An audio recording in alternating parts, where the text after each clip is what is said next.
The mounds are silent and unassuming. They do not speak of what happened here only this morning, let alone in days and years past. They are majestic, yet subdued. Exclamations without a sound. So it has always been, so it may always remain. The controversy surrounding this place seems to be a force unto itself. One man cries hoax where another claims truth. Facts and convictions become confused. Certainties are disputed, and beneath it all, the mystery alone is enduring. How can any of us know what to believe? Well, there is a limit, and this is a fact that's often overlooked. There is a limit as to just what science can describe. And this limit is what we can see, hear, and touch, all of the empirical evidence upon which we base our hypotheses. Beyond that, if we mean to be scientific, we must be humble. Where there is no physical evidence, we must keep our mouths shut. And regarding what John Patton Jr. said he found in Moundville 70 years ago, there is no evidence. Only the testimony of John Patton Jr. So then it becomes a matter of faith rather than fact. And frankly, I have no faith in the testimony of John Patton Jr. It just isn't reliable. We review our facts over and over again, to no avail. This much can be verified by official records. In the late 1930s, the Civilian Conservation Corps began excavations at Mound State Monument in central Alabama, a legendary mound site now known as Moundville, and one of the centers of the prehistoric Mississippian Native American culture. It was as a CCC cadet that John Patton Jr. first encountered anthropology, and his devotion to studying the mounds began. Those early days with the Corps were some of the happiest of my life. I carry them with me even now, and time between, after Sean Dog was killed, I was haunted. And through all those years, I kept quiet. In 1938, two of Patton's fellow cadets were found dead under mysterious circumstances. Their story would later become central to the claim made by Patton in his infamous book, Buried in the Mounds, but this would not be written and published for more than 30 years. John Patton Jr. remained with the Corps until 1942, when he was drafted into the armed forces and served as a ball turret gunner in the Pacific. Returning home, John Patton Jr. returned to the mounds. He quickly distinguished himself in his field as the leader of renewed archaeological interest in large-scale mound excavations, which had been largely unattempted for half a century. In 1952, he became a professor at the University of Alabama, and in the years following published numerous articles on the mounds, and continued his research in the field. In 1965, Patton lost his job due to revised qualifications he refused to meet.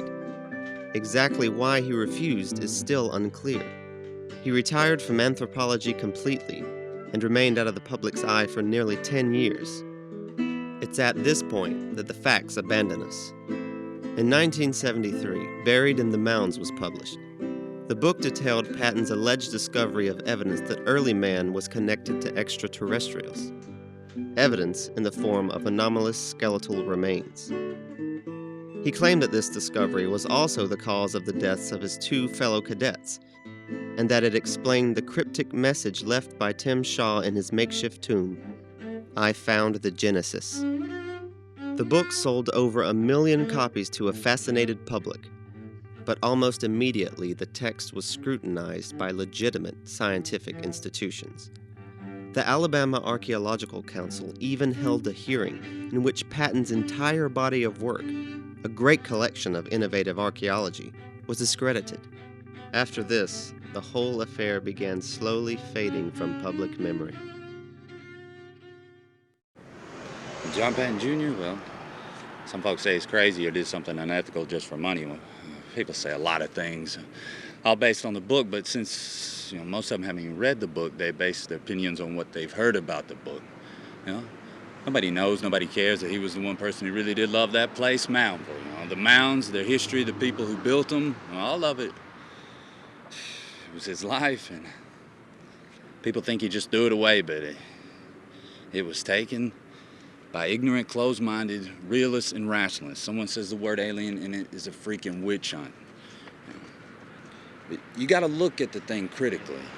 There may be no evidence that Patton found physical proof of an alien, but sure as hell there ain't no evidence to the contrary. None of the facts contradict a single thing he said.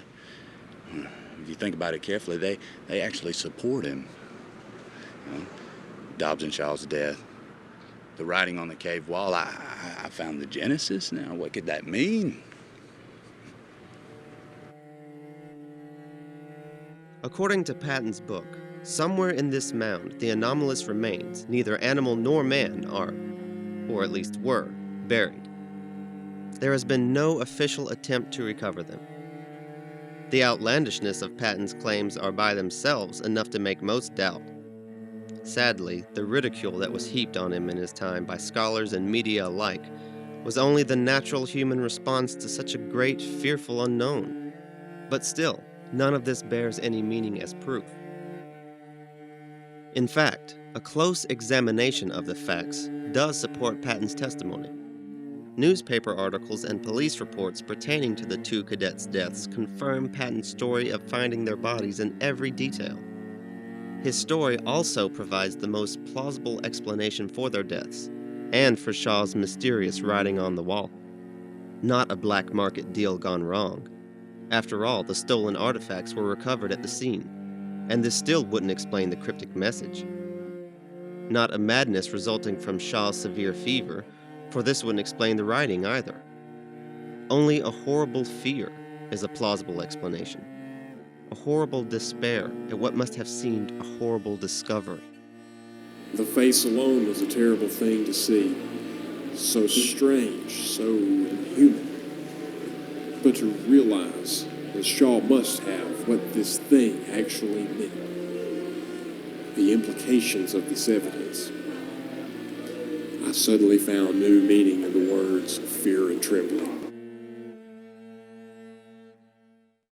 Well, whether it was human or not, whether it was real or not is besides the point. The most important thing to understand is that the real truth is still out there, Ignoring it isn't solving it, and that's what my film is about, essentially. Asking other people to bring out the truth. So you think other people are going to start bringing out the truth?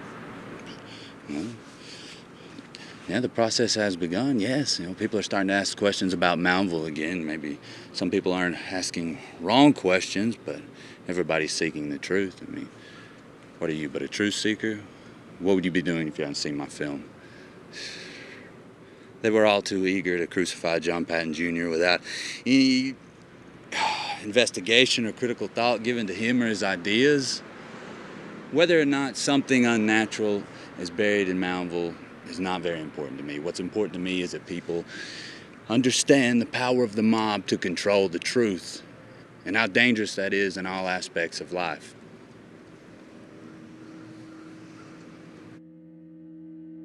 The mystery, it seems, will only grow deeper with time.